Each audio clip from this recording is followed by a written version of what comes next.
순종할 수 있는 자유라는 제목으로 말씀 증거합니다. 순종할 수 있는 자유. 참, 이 선악을 알게 하는 나무, 우리가 선악과라고 알고 있는 이 말씀, 참 어려운 말씀이고, 여러 가지 해석이 분분하고, 또 믿지 않는 세상에서 가장 쉽게 공격하는 부분이 이 선악을 알게 하는 나무에 대한 말씀입니다.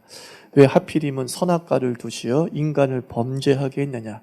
범죄의 1차적 책임은 하나님에게 있는 것 아니냐라고 하면서 우리 하나님을 공격하고 우리 이 세상의 죄악의 가득함의 원인을 하나님에게 두는 말씀 중에 하나가 이 창세기 2장 9절, 16절, 17절 말씀입니다. 우리가 그동안 창세기 1장, 2장을 이렇게 살펴보았습니다. 창조를 살펴보았습니다.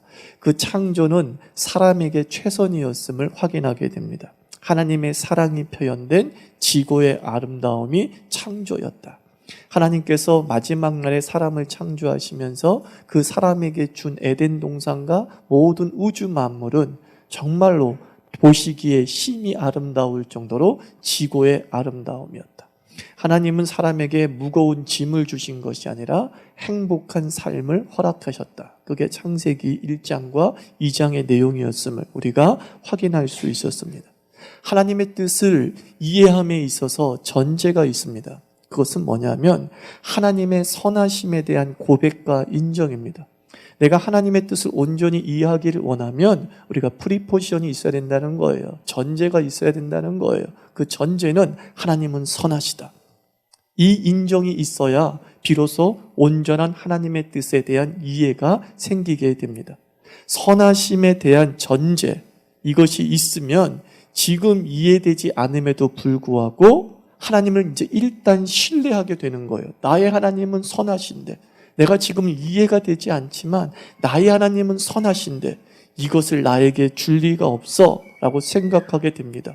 그 신뢰에 따라서 어느덧 계시의 증폭에 의해서 이해하게 되는 거죠. 또 점진적 계시의 특성에 따라 나중에 이해하게 되는 것이죠. 여러분, 하나님의 선하심을 믿습니까? 하나님이 나에게 선하심을 믿습니까? 그 무한한 신뢰가 없으면 하나님의 뜻은 결코 이해되지 않는 거예요.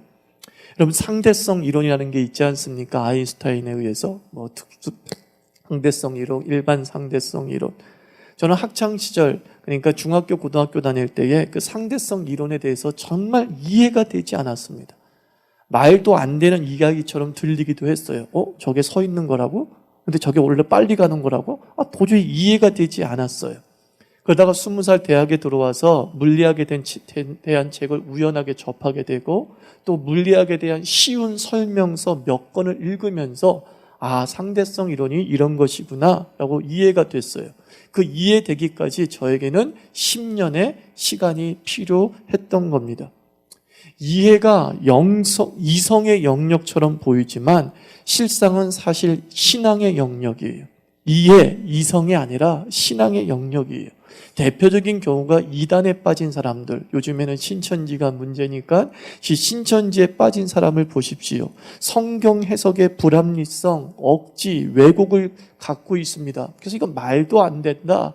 이것은 성경을 잘못 이해한 것이다. 성경은 그렇게 말하고 있는 것이 아니라 다른 성경을 한번 찾아봐라 라고 하면서 그들을 이해시키려고 노력을 합니다. 그들의 해석이 완전 잘못됐고 원어 자체를 모르는 해석이다라는 것을 분명히 지적해 줍니다. 그럼에도 불구하고 신천지에 빠진 사람들은 도저히 이해하지 않습니다. 그런데 도리어 잘못된 해석, 엉뚱한 해석을 내리는 그 이만희의 성경 해석에 대해서는 아멘, 그리고 머리에 쏙쏙 들어온다고 하고 하나님의 말씀이라고 좋아합니다. 왜 그렇습니까? 신앙이 먼저이기 때문입니다. 그 이만희를 먼저 믿었기 때문에 그 이만희가 말한 모든 것이 이해되는 거예요. 믿음이 들어온 후에는 불합리도 합리로 다 이해가 되는 것입니다. 그래서 이해가 신앙의 영역인가? 아니에요. 이해가 이성의 영역인가? 아니에요. 이해는 신앙의 영역이에요.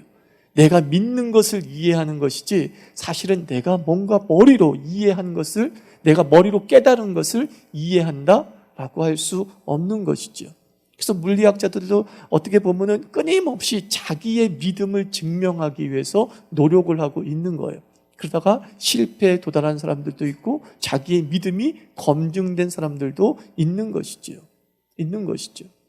믿음은 이해로 생기지 않는다. 성경은 말합니다. 믿음은 선물이라고 분명히 말씀하잖아요. 그래서 죽음과 부활을, 예수님의 죽음과 부활을 한번 생각해 보십시오.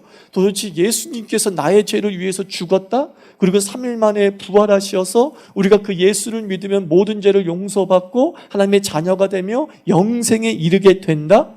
이해가 됩니까? 여기 있는 사람은 이해된다고 말하겠죠. 근데 어떤 사람은 이해되지 않습니다. 많은 사람은 이해되지 않는다고 하고 또 심지어 이렇게 얘기합니다. 이해하고 싶지도 않다는 거예요.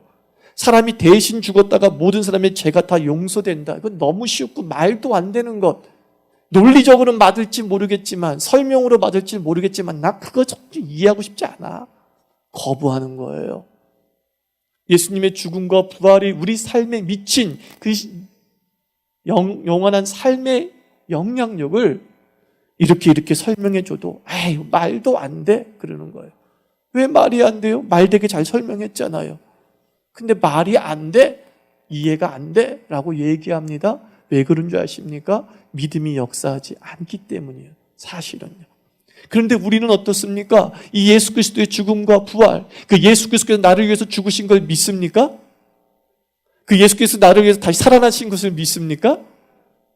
믿는데요. 그리고 그게 이해가 됩니까? 아니, 이해는 안 되지만 믿어요. 이해되잖아요. 순서적으로 설명하면 이해 많이 되잖아요. 대속의 죽음이란 논리가 존재하고 있잖아요. 맞아요. 우린 다 죄인이에요. 근데 죄인이 아닌 사람이 죽어야 되는 건 맞는 거예요. 논리론 다 맞아요. 이해가 돼요. 근데 우리는 믿는다라는 말보다 더 정확하게 말하면 이거예요. 믿어진다죠. 믿는다라고 했을 때는 우리의 의지가 작용하지 않습니까? 내가 지금 믿는다라고 말하는 거예요. 믿어진다는 것은 무엇입니까? 내 의지에도 불구하고예요. 이 말을 들었을 때 내가 이해되지 않음에도 불구하고 맞아, 그것은 사실이야라고 믿어진다는 것입니다. 그래서 우리는 믿는다는 말보다 더 정확한 것은 믿어진다라는 거예요. 그랬을 때 비로소 그 믿음이 하나님의 선물임을 우리가 재확인하게 되죠. 기도도 마찬가지 아닙니까? 내가 기도한다라고 하지만은 어느 날 보면은 내가 기도가 된다 이런 말을 하잖아요. 기도가 되기 시작해. 그러면서 깨닫는 거죠. 기도조차도 내 의지로 하는 게 아니구나.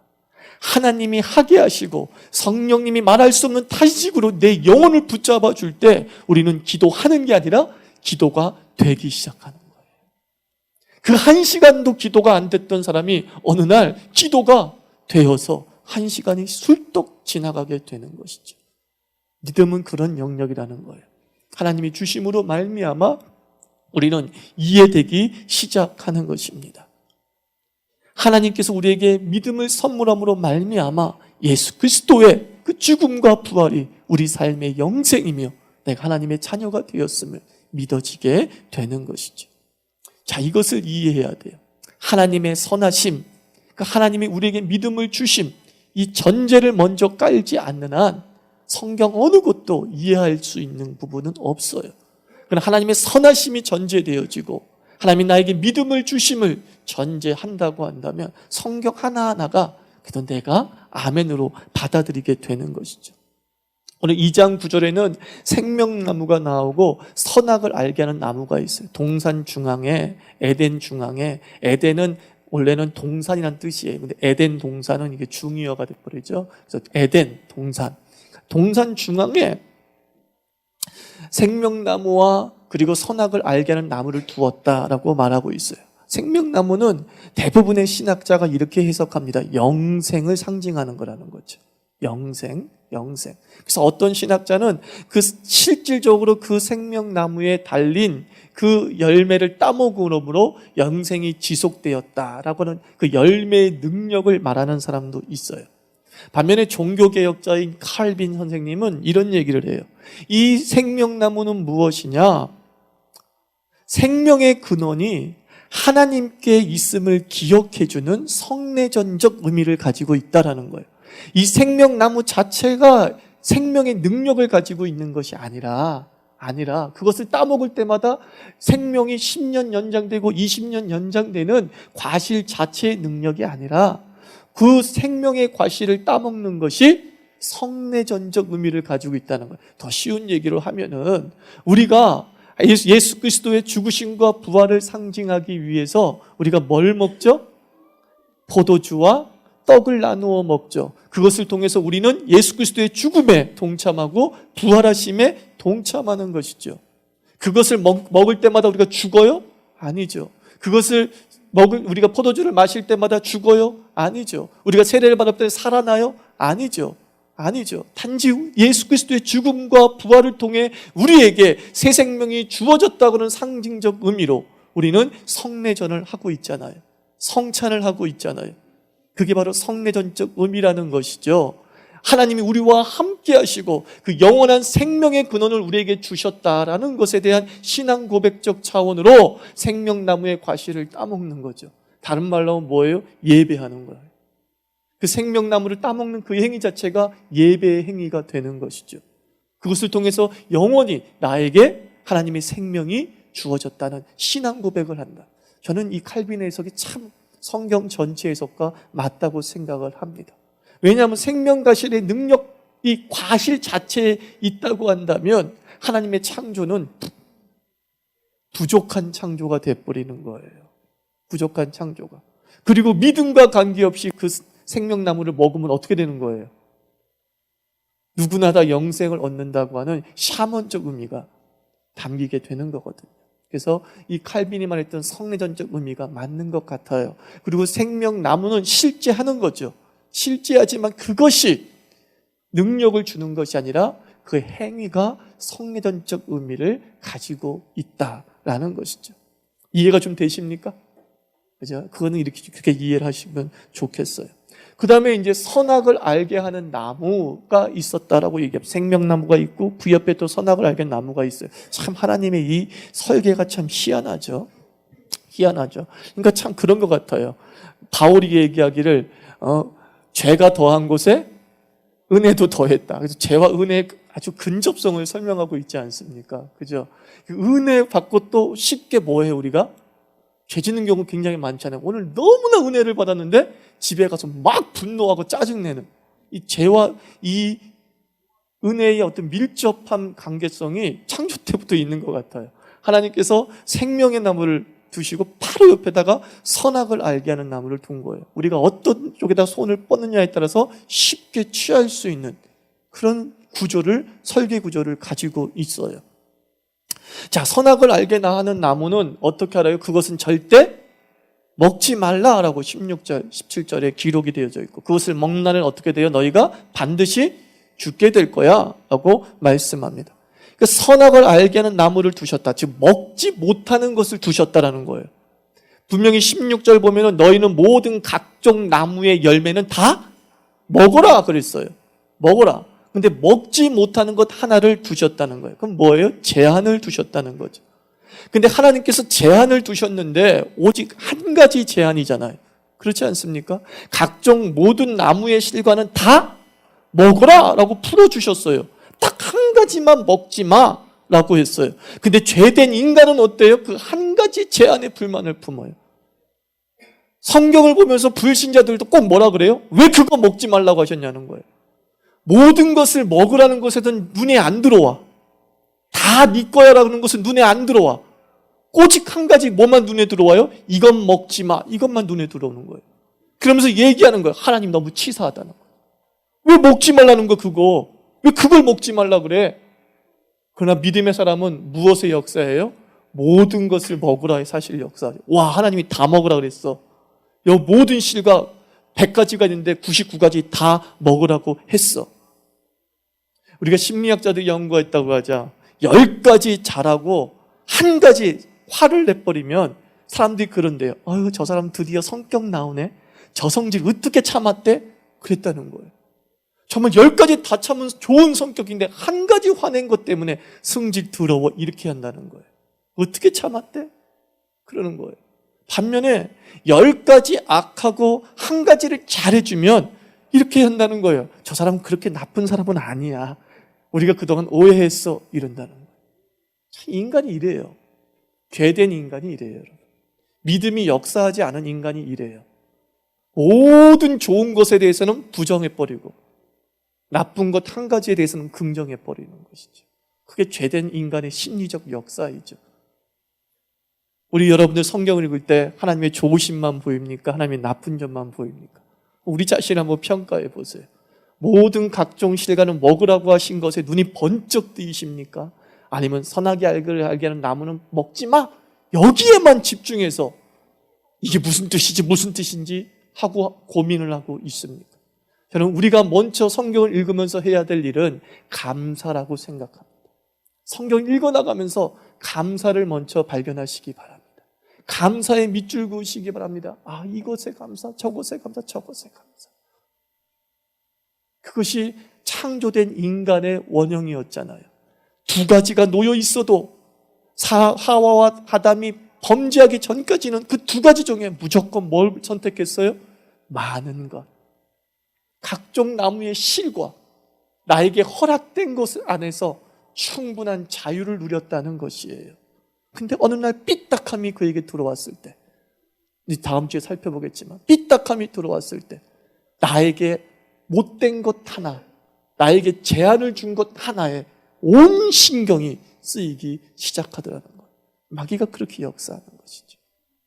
마귀는 모든 것을 허락하신 하나님에게 집중하지 못하고 한 가지 제한을 둔 하나님에게 불만을 품게 하는 거예요. 그게 출애굽의 가나안 백성의 모습이었잖아요. 자유를 주시고 모든 것을 주께서 허락하셨는데 한 가지 못 먹는 부추, 상추, 그 풀떼기 못 먹었다고 원망하고 불평을 하죠. 그게 마귀가 우리를 넘어뜨리는 교묘한 수단인 거예요. 사랑하는 성도 여러분, 모든 것을 허락하신 하나님께 감사하시기 바랍니다.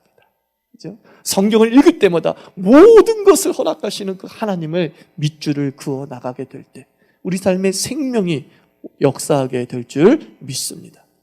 그러면 이 선악을 알게 하는 나무의 의미는 뭘까요? 저는 세 가지라고 생각해요. 첫째로, 하나님은 선악을 알게 하는 나무를 통해서 인간의 한계성을 말씀하고 있는 겁니다. 인간의 한계성. 하나님의 형상을 닮은 신적 존재 같지만 사실은 우리는 신이 아니라 피조물이에요.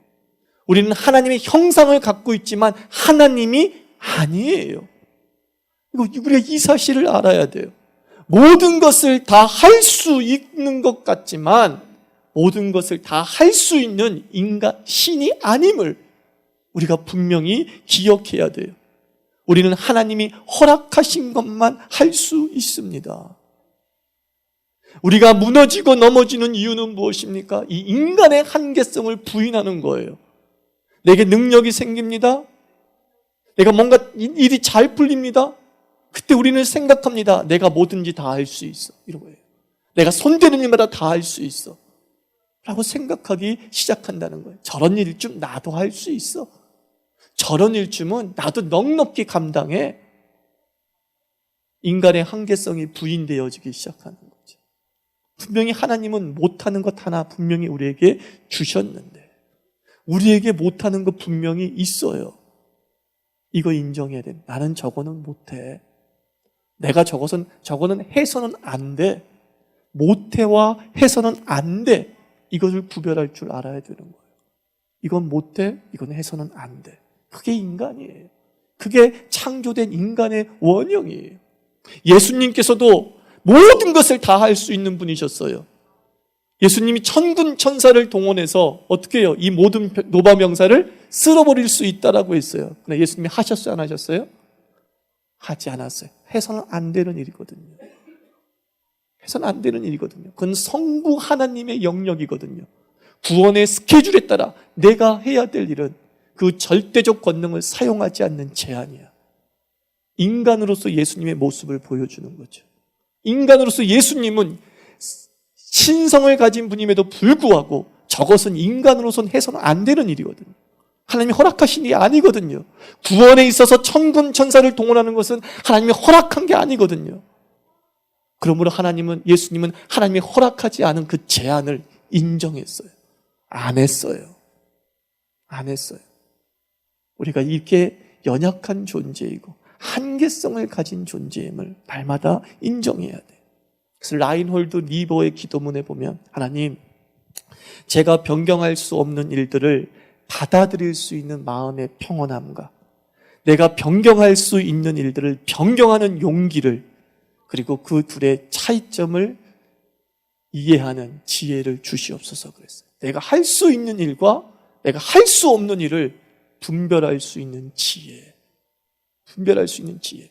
근데 우리는 어떻습니까? 믿는 자에게는 능치 못할 일이 없으니 I can do it. 좋다 이거예요. 다 할 수 있어. 아니요. 못할 수 있는 일도 있어요. 그래서 여러분들 긍정의 힘이란 책이 되게 히트를 쳤잖아요. 근데 또 하나 부정의 힘이란 책도 있어요. 그 책도 한번 사서 읽어보세요. 그것도 참 재미있어요. 우리가 못한다, 안 된다라는 것도 우리에게 주어진 은혜라는 것 우리가 확인할 수 있어요. 스스로가 이것은 아니다라는 것을 빨리 받아들일 수 있어야 되죠. 여러분이 기도할 때에 하나님이 안 들어주는 기도가 분명히 있습니다. 아니야. 근데 우리는 기도의 권능을 믿으면서 모든 기도는 다 돼. 나는 특별히 기도의 능력이 있어. 내가 기도하면 다 돼. 이것처럼 무서운 말이 없어요. 내가 기도하면 다 된다고요? 아니요. 내가 기도해도 안 되는 부분 있어요. 한계성이 있는 거예요. 그래서 내가 무조건 요구하니까 하나님께서 그들에게 출애굽의 말씀 보면, 시편 말씀 보면 그들에게 주었다 안 주었다? 다 주었다.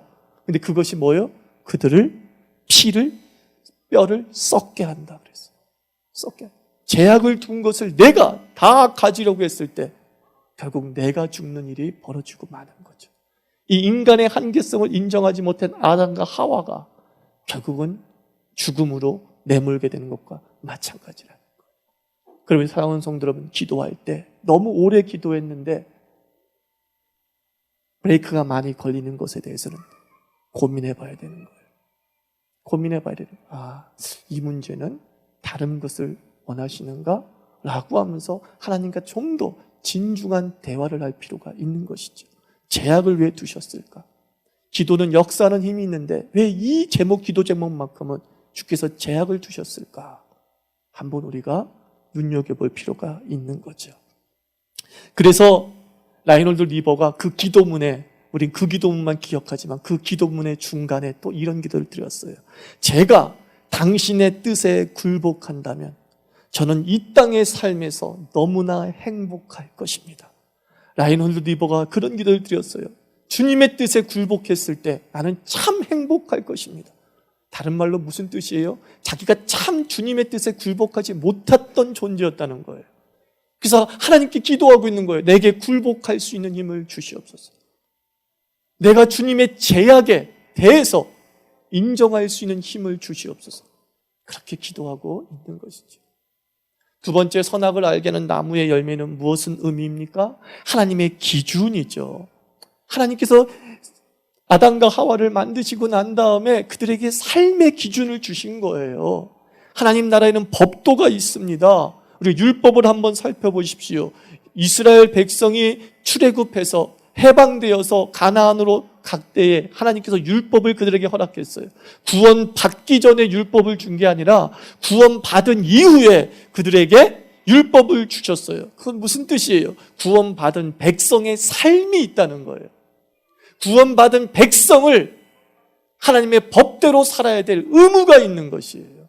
아담과 하와에게도 선악을 알게 하는 나무와 생명나무를 두심으로 말미암아 너가 하나님의 기준에 맞춰 살아야 되는 존재임을 말씀하고 있는 거죠.